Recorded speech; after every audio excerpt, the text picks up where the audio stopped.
This is video of Mexican authorities arresting two human smugglers along the Rio Grande. It appears as though this is not the right video, but there is video of arresting human smugglers on the Mexico side of the border, just across from Eagle Pass, Texas. The smugglers had just guided a large group of migrants from Mexico into the United States. That video was taken earlier today by Daily Caller reporter Jorge Ventura. Joins us now from La Joya, Texas, ahead of what is going to be a massive flood of immigrants across the border.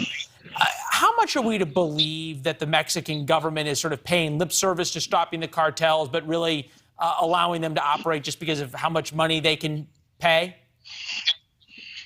Yeah, the Mexican government hasn't been doing a good job of kind of controlling this kind of migrant influx. We also have several reports of another caravan leaving Tapachula on its way to the southern border. We were reporting in Eagle Pass and Piedras Negras, and according to our sources, between 7,000 to 10,000 migrants are living in Piedras Negras alone, waiting on standby for the end of Title 42. And as of right now, the Mexican government has no plan of how to stop that migrant influx hitting the United States. Yeah, Title 42 is the Trump-era emergency order that allows the deportation of migrants during COVID. Once that ends, as you pointed out, Katie barred the door because there are so many waiting. The Department of Homeland Security says they could have up to 450,000 people cross just in 1 month. Are you seeing any kind of preparations for that? Yeah, we are, Leland. Actually, today we had the National Guard alongside Texas State Troopers trained together with riot shields and in preparation for what they expect to be a massive wave next month. According to Governor Greg Abbott, he expects 18,000 apprehensions per day next month. So this is the first time we ever seen National Guard and Texas State Troopers take kind of training drills together in preparation for this massive migrant surge. Yeah, and the issue is for people who haven't been down on the border with you and I or are following the reporting that you've done, is that Border Patrol is overwhelmed. Border Patrol has turned into the border processing unit, essentially just waiting for people to turn themselves in. Texas Department of Public Safety and the Texas Rangers, Texas National Guard have become the enforcement mechanism to chase folks down. Are you seeing a larger number of people coming across the gotaways, the people not being apprehended, the people who have no idea who they are ending up wherever in America?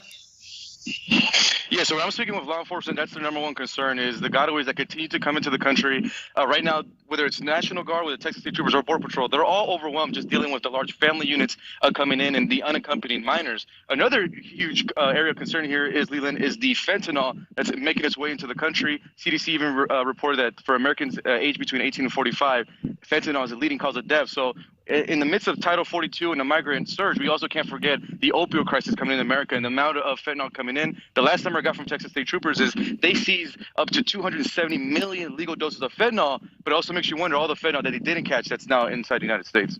Right, and obviously the more migrants that are coming across, the cartels love having them go across in one area of the border, so that ties up Border Patrol and everybody when there's people, and then they can send a couple guys across with fentanyl 3 miles away and nobody's there to catch them.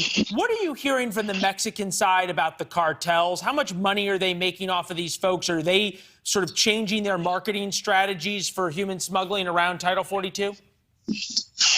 Yeah, so right now, when I spent time in Piedras Negras, I was actually surrounded by human smugglers, and they're already in preparation, already getting things in motion. When I'm in Piedras Negras, I was speaking to migrants, and they're saying that the smugglers there are charging them between $5,000 per migrant. The number that we got from Border Patrol is these smugglers are making up to $14 million a day. Now, one of the tactics that I saw Leland on the ground in Piedras Negras is when migrants would get deported with Title 42 and get dropped off at the port of entry in Piedras Negras, the smugglers would actually wait for them to be dropped off. They'll then negotiate a smuggling price. They'll hop in a car, and then they'll make their way still inside the United States illegally. Now, when I did interview migrants that were deported from Title 42, hold on. I just want to understand this. So folks that are picked up, and then they get deported under Title 42 because they can't claim asylum or whatever.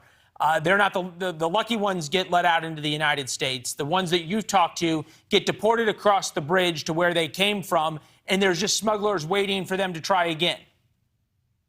Exactly. We saw that multiple times yesterday, just seeing these cars pull up. The smugglers wait. They'll negotiate a asking price, and they'll bring in like 8 to 9 of these migrants in one car, drive them, and then they'll cross illegally, within the next hour or two. So right now, the migrants know what's going on. The smugglers know what's going on, and they're all kind of getting preparation for May 23rd. And when I interview these migrants, they're blatantly honest. They've told me, they said, hey, I've been deported before. I'm not crossing again until May 23rd when I know I could come in.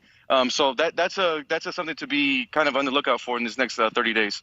Yeah, Marco Rubio made a really interesting point. He said it's not so much what Title 42 or repealing 42 does, it's what all the illegal immigrants think that it does that is going to create this just unbelievable wave of people coming across the Rio Grande. Jorge, always great reporting. We appreciate you spending some time with us and staying up late. It's good to see you, my friend.